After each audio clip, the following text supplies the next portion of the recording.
तो क्या हाल है आप सभी की। उम्मीद करते हैं सब अच्छे होंगे, सब बढ़िया होंगे, अपने अपने घर पर मौज काट होंगे। तो देखिए, जैसे कि आपको पता है कि जो मिडिल ईस्ट है वहाँ पर जो है लगातार जंग चलती रहती है। कभी यहाँ पर सीरिया में जंग चलती है, तो कभी यहाँ पर यमन में जंग चलती है, तो कभी यहाँ पर लेबनान में, तो कभी यहाँ पर इजराइल और फ़लस्तीन के बीच में, तो कभी यहाँ पर लीबिया में चलती है और कभी यहाँ पर इराक़ में चलती है। तो यहाँ पर जो मिडिल ईस्ट है ना, वो बैटल ग्राउंड बना हुआ है पिछले कई सारे दशकों से। यानी कि यहाँ पर जो मिडिल ईस्ट है वो लगातार यहाँ पर जंग की चपेट में है। और अभी तो यहाँ पर एक ऐसी चीज़ हो गई थी जिसकी वजह से यहाँ पर जो जंग थी ना, वो और ज़्यादा बड़ी हो सकती थी। और वो ये हुआ था कि यहाँ पर जो इजराइल है उसने तो सबसे पहले यहाँ पर जो है ईरान की एम्बेसी पर हमला करके वहाँ पर कई सारे लोगों को यहाँ पर मार दिया। उसमें से यहाँ पर ईरान के भी काफ़ी ज़्यादा लोग थे। तो यहाँ पर ये चीज़ें थी। उसके बाद यहाँ पर जो ईरान है उसने यहाँ पर बदला लेने के लिए कह दिया कि भाई हम कसम खाते हैं कि इसका जो बदला है वो इजराइल से लिया जाएगा। तो फिर उसके बाद यहाँ पर 13 अप्रैल को, यानी कि 13 दिन बाद, यहाँ पर ईरान ने 300 से भी ज़्यादा बैलिस्टिक मिसाइल्स, ड्रोन्स और जो दूसरी मिसाइल्स है वो यहाँ पर इजराइल के ऊपर छोड़ दिए। इजराइल ने तो यहाँ पर ये सोचा था कि भाई यहाँ पर जो ईरान है वो यहाँ पर 20-30 मिसाइल छोड़ देगा और यहाँ पर कहानी ख़त्म हो जाएगी। लेकिन यहाँ पर जो ईरान ने जो 300 से भी ज़्यादा मिसाइल और ड्रोन से हमला किया था ना, वो अनएक्सपेक्टेड था। और इस चीज़ से यहाँ पर जो इजराइल था वो काफ़ी ज़्यादा सहम गया। और इतना ज़्यादा सहम गया कि भाई यहाँ पर उसकी मदद करने के लिए यहाँ पर जॉर्डन भी आया, अमेरिका भी आया, फ्रांस भी आया और यूके भी आया। तो यहाँ पर जो है 4 लोगों ने और ज़्यादा मिलकर यहाँ पर इजराइल की मदद की है। तब यहाँ पर जो है इजराइल काफ़ी ज़्यादा जो संख्या में जो ड्रोन्स और मिसाइल थे उनको यहाँ पर ख़त्म करने में कामयाब हुआ। लेकिन फिर भी यहाँ पर 6-7 मिसाइल जो है वो इजराइल का जो एयर डिफेंस थी उसको यहाँ पर भेजने में कामयाब हो गई। और जो नेवतिम जो एयर बेस था इजराइल का, उसको भी यहाँ पर काफ़ी ज़्यादा नुकसान पहुँचा दिया। तो ये चीज़ थी। अगर यहाँ पर जो जॉर्डन, अमेरिका और यहाँ पर जो फ्रांस और यूके ना होते ना, तो तब यहाँ पर जो है और ज़्यादा मिसाइलें जो है इजराइल की तरफ आती और तब यहाँ पर जो है इसका जो डिफेंस सिस्टम था वो ओवरवेल्म हो जाता और यहाँ पर नुकसान यहाँ पर काफ़ी ज़्यादा होता। और फिर उसके बाद तो यहाँ पर जो जंग होती वो यहाँ पर बहुत ही तगड़ी हो जाती इजराइल और ईरान के बीच में। लेकिन फिर बाद में यहाँ पर जो है इजराइल है उसने यहाँ पर जो है कुछ मिसाइलें यहाँ पर ईरान के ऊपर छोड़ी। हालांकि देखा जाए तो ईरान ने तो यहाँ पर ये कह दिया था कि भाई यहाँ पर जो मिसाइलें नहीं है ये, बल्कि यहाँ पर ये ड्रोन है जो यहाँ पर ईरान के अंदर ही कुछ ग्रुप थे उन्होंने यहाँ पर छोड़ा है। और यहाँ पर जो इस्फहान जो काफ़ी ज़्यादा इंपॉर्टेंट शहर है ईरान का, वहाँ की जो एयरबेस है वहाँ पर नुकसान पहुँचाने की खबर आई थी। लेकिन यहाँ पर जो बाद में पता चला है कि भाई उसकी जो S-300 की जो एयर डिफेंस सिस्टम की जो बैटरी थी वो उसको यहाँ पर काफ़ी ज़्यादा नुकसान देखने को मिला है। तो यहाँ पर ये चीज़ थी। अभी देखा जाए तो यहाँ पर जो चीज़ें हैं वो थोड़ी सी नॉर्मल होती जा रही है। लेकिन यहाँ पर इतने मुहाने पर खड़े हो गए थे हम कि भाई यहाँ पर जो जंग थी वो कभी भी शुरू हो सकती थी। क्या शुरू होने ही वाली थी। बस किसी तरह से यहाँ पर जो है दोनों साइडों ने यहाँ पर इस चीज़ को यहाँ पर हल्के में लिया और यहाँ पर जो है दोनों अभी एस्केलेट नहीं कर रहे हैं, क्योंकि यहाँ पर ईरान की भी जो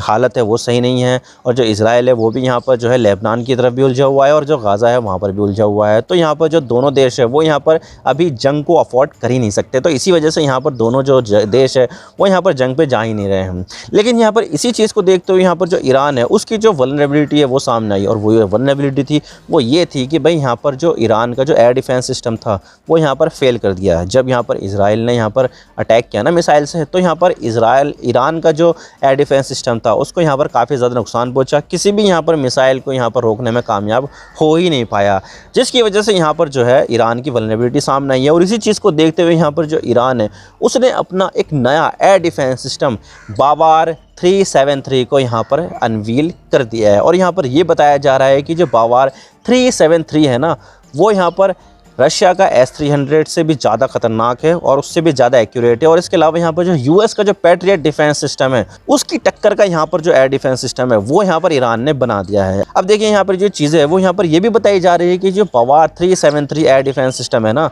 वो यहाँ पर जो दुनिया का सबसे ज़्यादा जो ख़तरनाक फाइटर जेट है F-35, जो स्टेल्थ फाइटर जेट में नाम आता है उसको भी यहाँ पर ख़त्म कर सकता है हवा में ही। तो आज इसके बारे में पूरी डिटेल के साथ बात करते हैं कि ईरान ने जो बनाई है वो क्या चीज़ है और किस तरह से यहाँ पर ये काम करेगी, क्या यहाँ पर ये बैटल टेस्टेड है या नहीं, उन सब चीज़ों के बारे में बात करते हैं। तो चलिए शुरू करते हैं। अब देखिए यहाँ पर दुनिया भर के देशों के पास यहाँ पर एयर डिफेंस सिस्टम था, बहुत सारे देशों के पास यहाँ पर बना रहे थे। तो यहाँ पर ईरान के ऊपर भी काफ़ी ज़्यादा खतरा हो गया था, क्योंकि यहाँ पर एक तो अफ़गानिस्तान में अमेरिका की सेना थी और यहाँ पर पाकिस्तान में भी अमेरिका की सेना थी। तो यहाँ पर उसके बॉर्डर पर अमेरिका की सेना थी। उसके अलावा यहाँ पर जो इराक़ था वहाँ पर भी जो है अमेरिका की सेना थी। तो उसके चारों तरफ से यहाँ पर अमेरिका की सेना ने डेरा डाल रखा था। तो इसी वजह से यहाँ पर जो है ईरान को काफ़ी ज़्यादा जो है ये चीज़ें जो है ना सही नहीं लगी और उसने यहाँ पर सोचा कि क्यों ना हम यहाँ पर एयर डिफेंस सिस्टम बनाया, ताकि यहाँ पर अगर कोई से भी दुश्मन देश की जो कोई सी भी मिसाइल होगी, फाइटर जेट होगा, उसको यहाँ पर हम यहाँ पर इंटरसेप्ट कर सके। तो यहाँ पर जो है उन्होंने यहाँ पर इस चीज़ के ऊपर काम करना शुरू कर दिया 2010 में। और यहाँ पर जो है 2010 में यहाँ पर रिसर्च एंड एनालिसिस करते गए, R&D करते गए, रिसर्च एंड डेवलपमेंट करते गए। तो तब जाकर यहाँ पर उन्होंने बवार 373 को जो है डिज़ाइन किया, सारी चीज़ें बनाई यहाँ पर, और यहाँ पर इसको जो इम्प्लीमेंट किया वो 2019 में कर दिया। 2019 से यहाँ पर ईरान की जो सरकार है, ईरान की जो सेना है, उसके पास ये है, और यहाँ पर जो ईरान की जो सेना है वो इसका इस्तेमाल भी करती है। हालांकि देखा जाए तो इसको बनाने का पीछे का मोटिव तो ये था कि भाई यहाँ पर हम खुद से बनाएंगे, लेकिन यहाँ पर इससे पहले जो ईरान थी वो खुद से बनाने वाली नहीं थी, बल्कि यहाँ पर जो है वो रशिया का S-300 एयर डिफेंस सिस्टम को यहाँ पर ख़रीदना चाहती थी। लेकिन उस समय यहाँ पर ईरान के ऊपर लगे थे बहुत ज़्यादा सैंक्शंस लगने की वजह से यहाँ पर जो रशिया है वो यहाँ पर अपना जो एयर डिफेंस सिस्टम है वो यहाँ पर बेच नहीं पा रहा था। लेकिन यहाँ पर जो है फिर ईरान ने सोचा कि यार यहाँ पर मिल नहीं रहा है तो क्यों ना हम यहाँ पर खुद से ही बना लें। तो उन्होंने यहाँ पर इसका खुद से डेवलपमेंट करना शुरू कर दिया, और फाइनली यहाँ पर हमें ये देखने को मिला ईरान के पास 2019 में इसके पास यहाँ पर ईरान के पास आ गया है एयर डिफेंस सिस्टम कि भाई यहाँ पर अब जो है ईरान यहाँ पर अपने जो बॉर्डर है उसकी यहाँ पर रक्षा जो है अच्छी तरीके से कर सकता है। हालांकि देखा जाए तो यहाँ पर ईरान जो है वो काफ़ी ज़्यादा बोल्ड क्लेम करता है कि यहाँ पर ये है वो है, और हम यहाँ पर जो है बहुत सारे जो मिसाइल्स है उसको भी यहाँ पर प्रोटेक्ट कर सकते हैं, ड्रोन से इससे बचा सकते हैं, हेलीकॉप्टर से इसको प्रोटेक्ट कर सकते हैं। लेकिन अभी यहाँ पर ईरान ने एक नया इसका वर्जन निकाला है, और उसके बारे में ये बताया जा रहा है इसकी रेंज जो होगी वो 300 किलोमीटर से ज़्यादा की होगी, और एक साथ यहाँ पर ये 6 टारगेट को यहाँ पर लॉक कर सकता है, उसको यहाँ पर हिट कर सकता है। और इसके अलावा यहाँ पर जो ये होगा ना बवार 373 का जो नया वर्जन आ रहा है उसके बारे में यहाँ पर ईरान ने सबसे ज़्यादा जो बोल्ड क्लेम किया है वो ये क्या है कि दुनिया का जो सबसे ज़्यादा खतरनाक जो फाइटर जेट है F-35 यानी कि F-35 जो स्टेल्थ फाइटर है, जो रडार की पकड़ में आता भी नहीं है। तो ईरान ने यहाँ पर ये कह दिया कि भाई यहाँ पर ये जो बवार 373 है ना वो यहाँ पर F-35 को भी डिटेक्ट कर सकता है, उसको यहाँ पर शूट डाउन कर सकता है। यानी कि यहाँ पर अमेरिका के ऊपर सीधा सीधा खतरा हो गया, और इसके अलावा यहाँ पर इजराइल के ऊपर भी खतरा हो गया, क्योंकि यहाँ पर देखा जाए तो अमेरिका और इजराइल दो ही यहाँ पर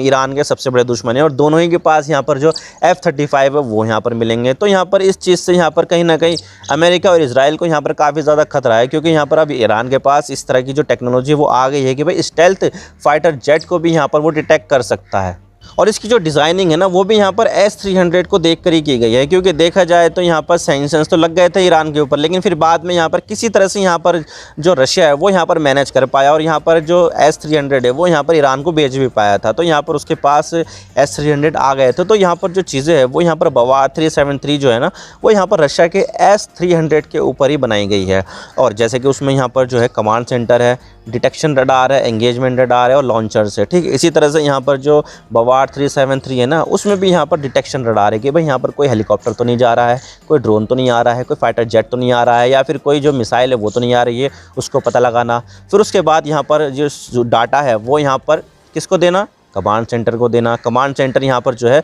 उनको यहाँ पर इंगेज करेगी, फिर टारगेट लगाया जाएगा, और फिर यहाँ पर जो लॉन्चर है उससे मिसाइल छोड़कर उसको हवा में ही ख़त्म कर दिया जाएगा। तो ठीक इसी तरह से यहाँ पर जो S-300 भी काम करती है। सेम चीज़ें यहाँ पर जो दूसरे एयर डिफेंस सिस्टम है वो भी यहाँ पर काम करते ही हैं। तो यहाँ पर जो बवार 373 है वो यहाँ पर इस तरह से काम करता है। और इसके अलावा यहाँ पर जो ईरान की जो स्टेट मीडिया है ना, जो सरकारी कंट्रोल मीडिया है, वो तो यहाँ पर ये भी कह रही है कि जो दुनिया का सबसे ज़्यादा जो खतरनाक एयर डिफेंस सिस्टम है ना यहाँ पर उसको माना जाता है S-400 को, जो इंडिया के पास भी है, टर्की के पास भी है, चाइना के पास भी है, रशिया के पास तो ऑब्वियसली है ही, तो उसको माना जाता है S-400 को। तो यहाँ पर ईरान की स्टेट मीडिया ने तो यहाँ पर यह भी कह दिया है कि भाई यहाँ पर जो बवार 373 है ना वो यहाँ पर S-400 के बराबर है। तो यहाँ पर इतने बोल्ड क्लेम कर रहे हैं कि भाई यहाँ पर क्या पूछोगे, भाई यहाँ पर S-400 के बराबर है, पैट्रियट सिस्टम के जो है बराबर है, और इसके अलावा यहाँ पर F-35 को भी यहाँ पर डिटेक्ट कर सकता है। तो यहाँ पर ईरान जो है वो काफ़ी ज़्यादा बोल्ड क्लेम कर रहा है, कुछ ज़्यादा एग्जैगरेट कर रहा है। दुनिया भर वाले तो यही मान रहे हैं कि ईरान जो है वो अपनी चीज़ें जो है बड़ा चढ़ा कर दिखाता है कि भाई यहाँ पर कुछ ऐसा बना दिया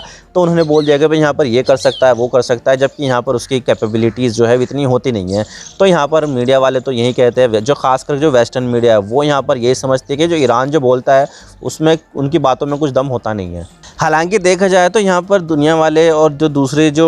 चीज़ें हैं जो इन सब चीज़ों को देखते हैं और एनालाइज करते हैं, उनका तो यहाँ पर यही कहना है कि भाई यहाँ पर जो चीज़ें है वो यहाँ पर काफ़ी ज़्यादा इंप्रेसिव है और जो ईरान जो क्लेम कर रहा है वो काफ़ी ज़्यादा बढ़िया है। और यहाँ पर ईरान की तारीफ़ भी कर रहे हैं कि भाई इन्होंने इतने सैंक्शंस लगने के बावजूद भी यहाँ पर जो अपनी एयर डिफेंस सिस्टम है उसको यहाँ पर काफ़ी ज़्यादा मजबूत किया है। लेकिन यहाँ पर सारी बात आ जाती है रियल वर्ल्ड टेस्टिंग की, क्योंकि देखा जाए तो अभी भी यहाँ पर जो ये मिसाइल के जो क्लेम बता रहे हैं ना, वो यहाँ पर अभी रियल वर्ल्ड में टेस्ट किए नहीं गए हैं, क्योंकि अभी जो ईरान है वो किसी भी वॉर में उलझा हुआ नहीं है, उसके ऊपर कहीं से अटैक हो नहीं रहा है, जिसकी वजह से वो क्या करेंगे वो उस चीज़ को टेस्ट ही नहीं कर पाएंगे। तो ऐसे में यहाँ पर जो रशिया है उसकी यहाँ पर जिम्मेदारी बन जाती है और दोनों देशों के बीच में।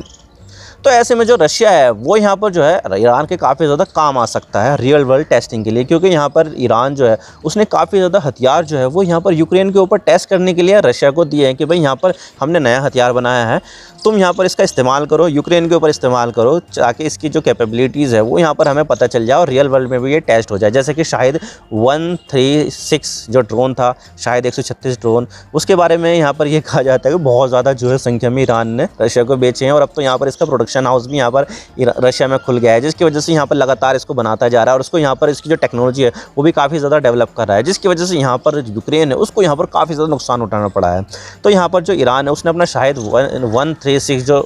जो ड्रोन था उसको यहाँ पर टेस्ट कर लिया और यहाँ पर वो काफ़ी ज़्यादा सक्सेसफुल रहा। तो ऐसे में यहाँ पर जो नया बना है ना एयर डिफेंस सिस्टम बवार 373, उसको यहाँ पर टेस्ट करने के लिए यहाँ पर रशिया जो है ईरान के काफ़ी ज़्यादा काम आ सकता है। और रशिया के पास यहाँ पर हथियारों की भी काफ़ी ज़्यादा कमी पड़ रही है और अभी तो यहाँ पर जो है 64 बिलियन US डॉलर का जो फंड है ना अमेरिका ने यूक्रेन के लिए दे भी दिया है और उसमें हथियार भी आएंगे, बहुत सारी चीज़ें आएंगी, जिसकी वजह से यहाँ पर जो रशिया है उसकी हालत और ज़्यादा पतली होगी। तो ऐसे में यहाँ पर रशिया जो है उसको यहाँ पर काफ़ी ज़्यादा हथियार चाहिए। तो ऐसे में अगर यहाँ पर जो ईरान है उसकी तरफ से अगर यहाँ पर एयर डिफेंस सिस्टम मिल जाएंगे तो यहाँ पर जो है रशिया इसको मना नहीं करेगा, उसको यहाँ पर टेस्ट करेगा, क्योंकि यहाँ पर जो रशिया है उसकी मदद यहाँ पर कोई देश नहीं कर रहा है ईरान और उत्तर कोरिया को छोड़कर, जबकि यहाँ पर जो यूक्रेन है उसकी मदद करने के लिए बहुत सारे देश आ गए हैं, कभी अमेरिका, कभी यूके, जर्मनी, फ्रांस, बहुत सारे देश यहाँ पर जो यूक्रेन है उसकी मदद कर रहे हैं। लेकिन रशिया की मदद यहाँ पर 2 देशों के अलावा कोई नहीं कर रहा है। तो ऐसे में यहाँ पर जो दोनों देश है ये उत्तर कोरिया और ईरान, ख़ास करके जो ईरान है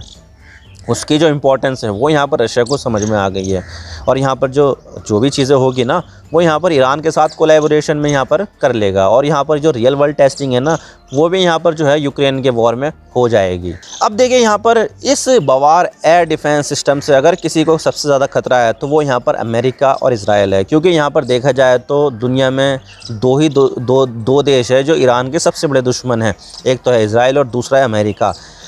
ईरान जो है वो अमेरिका को शैतान कहता है और इजराइल को छोटा शैतान कहता है। वैसे देखा जाए तो इसकी दुश्मनी सऊदी अरब से भी है, लेकिन इतनी ज़्यादा नहीं है जितनी दुश्मनी यहाँ पर अमेरिका और इजराइल के साथ है। और इसके अलावा यहाँ पर जो ईरान है वो कई बार यहाँ पर धमकी भी दे चुका है कि भाई यहाँ पर हम इजराइल को ख़त्म कर देंगे, उसको डिस्ट्रक्ट कर देंगे। तो इन सब धमकियों को भी यहाँ पर जो इजराइल है वो काफ़ी ज़्यादा सीरियसली लेता है, क्योंकि उसके आसपास यहाँ पर आप देख सकते हैं सीरिया में कई सारे मिलिशिया है, लेबनान में हिजबुल्ला है, गाज़ा में यहाँ पर हमास है। तो यहाँ पर ये जो प्रॉक्सीज़ है ना ये ईरान के इशारों पे काम करती है।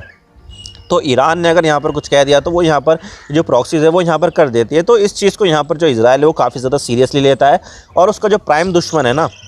इसराइल का जो सबसे बड़ा दुश्मन है वो यहाँ पर ईरान है। तो ईरान के पास जब यहाँ पर एयर डिफेंस सिस्टम आ जाएगा तो यहाँ पर जो इजराइल है वो यहाँ पर अपने जो F-35 है उससे अटैक करने से पहले यहाँ पर 100 बार सोचेगा कि भाई यहाँ पर इतना महंगा जहाज़ है ये, अगर यहाँ पर गलती से यहाँ पर ईरान के एयर स्पेस में आ गया तो यहाँ पर लेने के देने पड़ जाएंगे। और यही चीज़ यहाँ पर जो है अमेरिका के साथ भी, अमेरिका के तो कई सारे ड्रोन जो हैं यहाँ पर पकड़े हैं ईरान ने। तो ये चीज़ है और इस चीज़ से यहाँ पर सबसे ज़्यादा जो दिक्कत होगी वो यहाँ पर अमेरिका और यहाँ पर इजराइल दोनों देशों को होने वाली है। आई होप आपको सारी बातें समझ में आ गई कि क्या है ये एयर डिफेंस सिस्टम बवार 373 और किस तरह से यहाँ पर ये काम करता है, किसके ऊपर बेस्ड है ये, और सबसे ज़्यादा जो फट रही है वो यहाँ पर अमेरिका और इजराइल की फट रही है। मैं तो बस इतना ही कहना चाहता हूँ, अगर वीडियो थोड़ा सा भी पसंद आए तो लाइक ज़रूर कर देना, चैनल पर नए हो तो चैनल को सब्सक्राइब जरूर कर देना। आपके एक सब्सक्रिप्शन से हम आगे कंटेंट बनाने की मोटिवेशन मिलती है। Thank you for watching, I really appreciate your precious time, God bless you all, now signing off.